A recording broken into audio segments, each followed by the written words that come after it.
Okay, friends, Daf Mem Daled spoke at length about being mafkir something lizman. Could you be mafkir something for a day, for a week, for a month?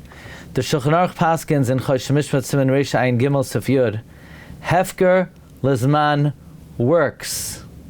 By the way, I almost spoke about the following topic. I was not able to. Reb Shimon Shkop asked a very interesting question. It's kedai to speak this out just as a tangent. How could you be mafkir something lizman? Because the Gemara implies if you're mafkir something lizman and someone comes along and takes it, you can't be chayzer anymore. Why not?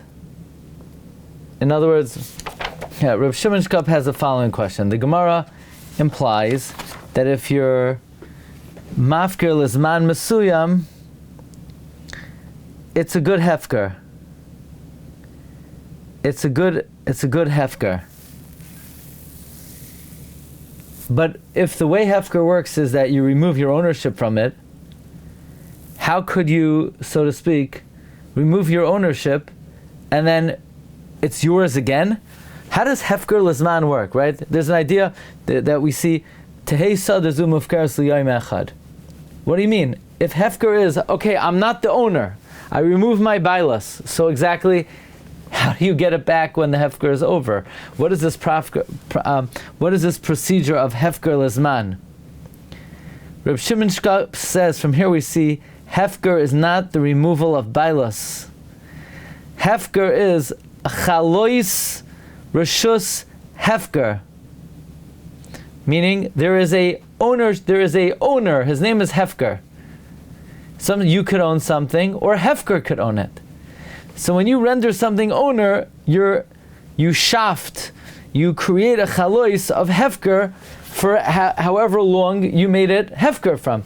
You're not removing your bailos, you're giving it a din hefker. So if you give it a din hefker only for a short amount of time, it's only hefker for a short amount of time.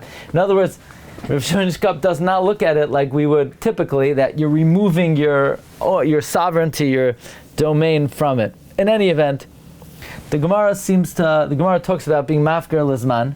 Shulchan Aruch paskins it works. It says ha'omer sadazu mufkaras liyayim echad l'chodesh echad l'shana echad l'shva echad.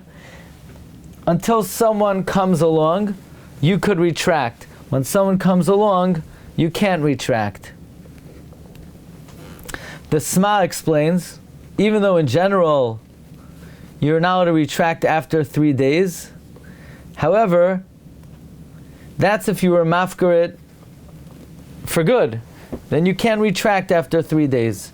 But if you only made it lizman, let's say for a week, you get it back afterwards. So we're going to talk about an interesting halachic question now. Let's say you buy a kli from a guy. So we know it's chayv in tefillas kelim. Let's say you don't have a mikvah. You live in Nebraska. You buy a kli from a guy and you have nowhere to be toivel it.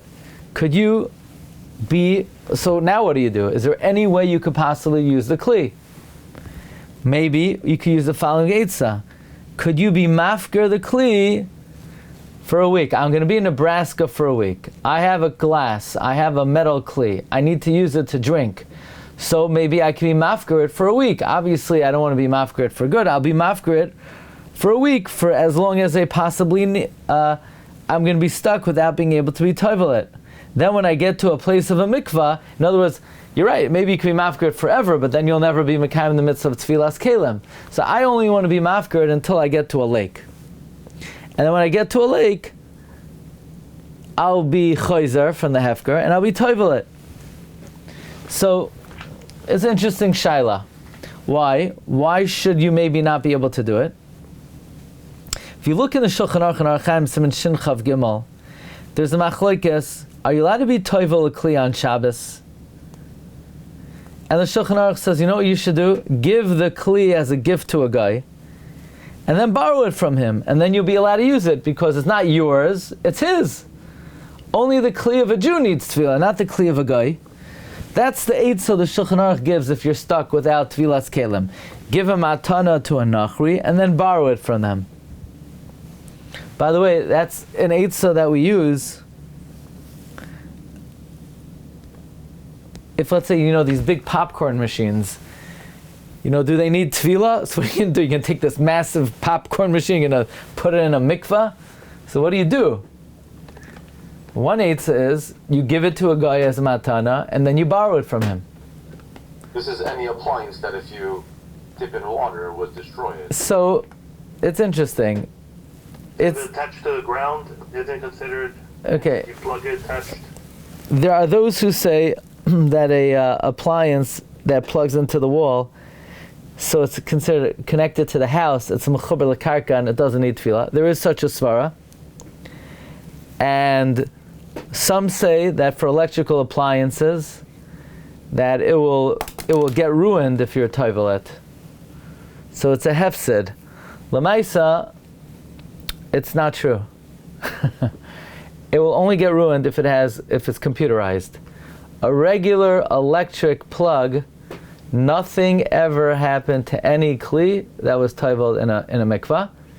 You just have to make sure you dry. You let it dry for at least, preferably a week. If it's like one of these coffee machines that they have, it's more, the computerized screen is more complex than, NASA satellite system, then it will get ruined. Any computerized screen will get ruined.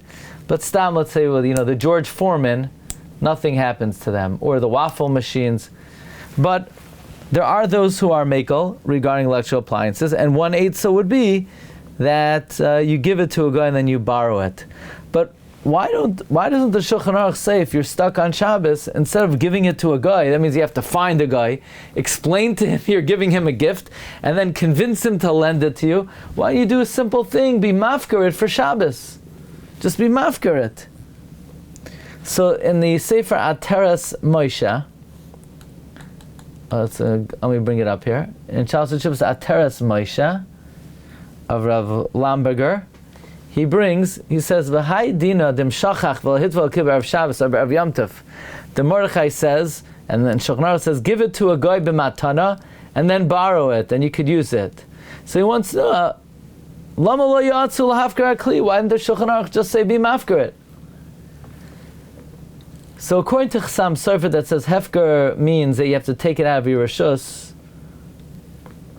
or you need to at least open up your house. That means there needs to be somebody with you, not so pasha just to be mafkar it. Maybe somebody will come and be koine it.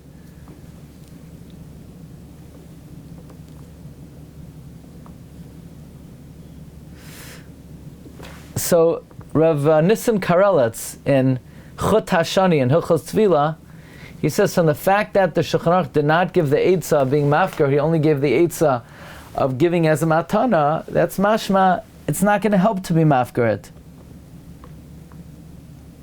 Why not? The fact that you're mafkar it is not going to be oiker midei chiyuv tefillah. Rav Nissen Karelitz explains that since the chiyuv was already chal on you, you're not going to get out of it because you're a mafkar it. Even though, by the way, by tzitzis and a bias, that's chayv mezuzah, if you would be mafkar it would exempt you from tzitzis and mezuzah. But perhaps here, when it comes to tevilas kelim, it's not going to help. Another eitzah you could use, if you're in a place without a mikvah. So in other words, the Shulchan Aruch is talking about where there's no mikvah. I'm sorry, the Shulchan Aruch is talking about there is a mikvah, but it's Erev Shabbos. So what if you're in a place where there is no mikvah? So then the Shulchan Aruch's eitzah could also work. You're makneh it to a guy and you borrow it. The Ramah paskins that you could do that eitzah even during the weekday. The same way on Shabbos you're allowed to do that eitzah. During the week without a mikvah you could use that eitzah. That and like I mentioned before, that's an eitzah to use for a very heavy kli. That's very hard to be toivel, like these big popcorn machines. The Darkei Tshuva says that you'd be allowed to give it to a guy and borrow it back. And the Minchas Yitzchak paskins that way. But again, it seems like they avoid using the loophole of being mafkir temporarily, because maybe that won't even get you out of the chiyuv of Tevilla, because the chiyuv of Tevilla maybe was already chal. Okay, that's interesting topic on Mem Dalet, based on the idea that we hold hefker lizman could work. Hefker lizman could work. Even though, like, as Rav Shimon Shkop asks, well, once you're masalik your bailos, so then you're not the owner. So he says it must be that hefker is not, you don't remove ownership, you give it a chalois din hefker, and for however long you give it that chalois, that's how long it will be for.